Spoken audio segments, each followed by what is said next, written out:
आज प्रेसमिट्र मुख्य उद्देश्य हूँ अरविंद केजरीवाल घोषणा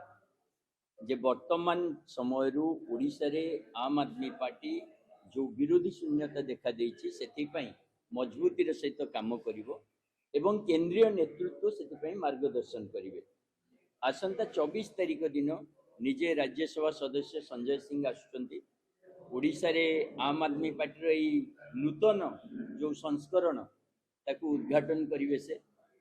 एवं जो विपक्ष शून्यता देखा जाइए से रणनीति प्रस्तुत करेंगे। ओडिशा प्रभारी वीरेंद्र सिंह कादियान दिल्ली कैंटर एमएलए से ता सहित ओडिशा पई पार्टी वर्तमान 6 जन केंद्रीय ऑब्जर्वर नियुक्ति करने जाउछि। ये समस्ते वर्तमान ओडिशा रे पूर्णकालिक समय देबे एवं आमर कार्यकर्ता मान सहित मिसिकी ओडिशा रे संगठन प्रस्तुत करेंगे एवं म्युनिसिपालिटी और पंचायत निर्वाचन पई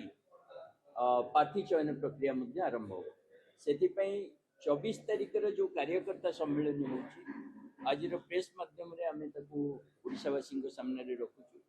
एवं ये जो निष्पत्ति जे आज ओडिशा रे केंद्रीय नेतृत्व मार्गदर्शन रे काम आरंभ हो ये भी बहुत बड़ गोटे निष्पत्ति। आज पर्यंत प्राय 12 वर्ष है ओडिशा रे आम टीम स्वतः भाव काम करथिला।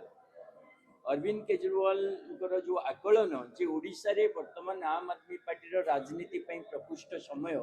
मु भावुची आम माने समस्ते ताकू स्वागत करूछु एवं पूर्ण प्राण रे तांकर जो निर्देश ताकू कार्यकारी करिवा पई समस्ते समय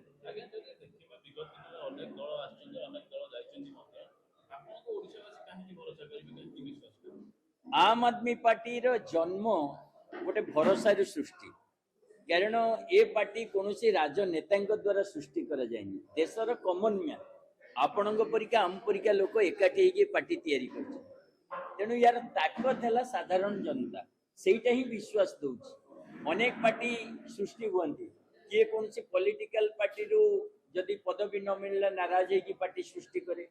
किए कौन व्यक्तिगत विचार रे पार्टी सृष्टि करे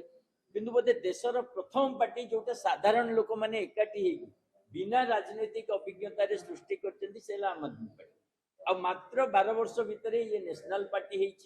विभिन्न राज्य रे संगठन मजबूत कर दीटा राज्य रे सरकार चलई से दिगरु ओडिशावासी भी या उपरे विश्वास करती एवं लंबा समय आम जो काम कर भी किसी ग्राउंड प्रस्तुत कर ओडिशावासी जो अभियोग थिला जे केजरीवाल ओडिशा आसुना केंद्रीय नेतृत्व ओडिशा को ध्यान दौनी से अभियोग दूर होईची। केंद्रीय नेतृत्वर प्रत्यक्ष मार्गदर्शन रे वर्तमान ओडिशा रे काम आरंभ हो और आपण माने समस्ते तार रिजल्ट भी देखि पारे। प्रथम जो लक्ष्य म्युनिसिपालिटी और पंचायत निर्वाचन रे सारा ओडिशा रे प्रार्थी दबा और भल रे फाइट करिवा कारण 2027 रे जो लोकल बॉडी इलेक्शन से ही पृष्ठभूमि तैयारी करिवो 2029 पई एवं ओडिशा रे जो प्रकार वर्तमान रो परिस्थिति गोटे सरकार अच्छी मुरबी शून्यता परिका लोक मैंने देखुं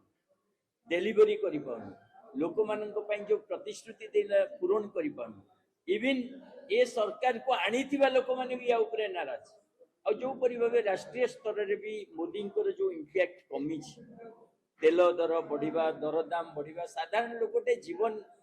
चलैवा अति कष्टकर हो पारा। मु भावुची ए परिस्थिति रे आम आदमी पार्टी ओडिशा रे जो निष्पत्ति जे आमे केंद्र तरफ मजबूती सहित ओडिशा रे संगठन करू मु भावुची ये गोटे माइलस्टोन हम आ ओडिशावासी ये गोटे जो विकल्प खोजुतिले ओडिशावासी ता जोगे।